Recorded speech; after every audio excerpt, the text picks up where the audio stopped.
শুভ সকাল। আজ সোমবার 7 জুলাই 2025 খ্রিস্টাব্দ, 23 আষাঢ় 1432 বঙ্গাব্দ, 11 মহররম 1446 হিজরি। বাংলাদেশের মহান মুক্তিযুদ্ধের সময় 1971 সালের 7 জুলাই জেড ফোর্স গঠিত হয়েছিল।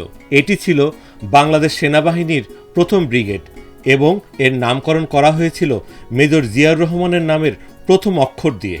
জেড ফোর্স, যা তুরা ব্রিগেড নামেও পরিচিত, 1971 সালের মুক্তিযুদ্ধে মেজর জিয়াউর রহমানের অধীনে গঠিত হয়েছিল।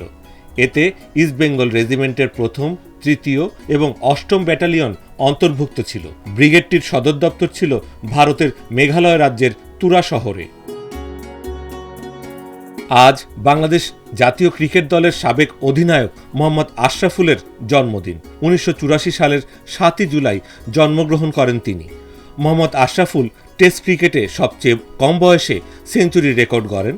2001 সালের 8 সেপ্টেম্বর সিংহলিজ ক্রিকেট ক্লাব গ্রাউন্ডে অনুষ্ঠিত এশিয়ান টেস্ট চ্যাম্পিয়নশিপে তিনি তার অভিষেক টেস্টে শ্রীলঙ্কার বিরুদ্ধে 114 রান করে এই কৃতিত্ব অর্জন করেন।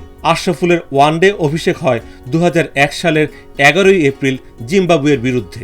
আন্তর্জাতিক টি-20 ক্রিকেটে ক্যারিয়ারের প্রথম ম্যাচ খেলেন 2007 সালের 1 সেপ্টেম্বর কেনিয়ার বিপক্ষে। মোহাম্মদ আশরাফুল 61টি টেস্ট ম্যাচে 6টি সেঞ্চুরি, 8টি হাফ সেঞ্চুরি সহ মোট 2737 রান করেন। 177টি ওয়ানডে ম্যাচে 3টি সেঞ্চুরি, 20টি হাফ সেঞ্চুরি সহ মোট করেছেন 3468 রান।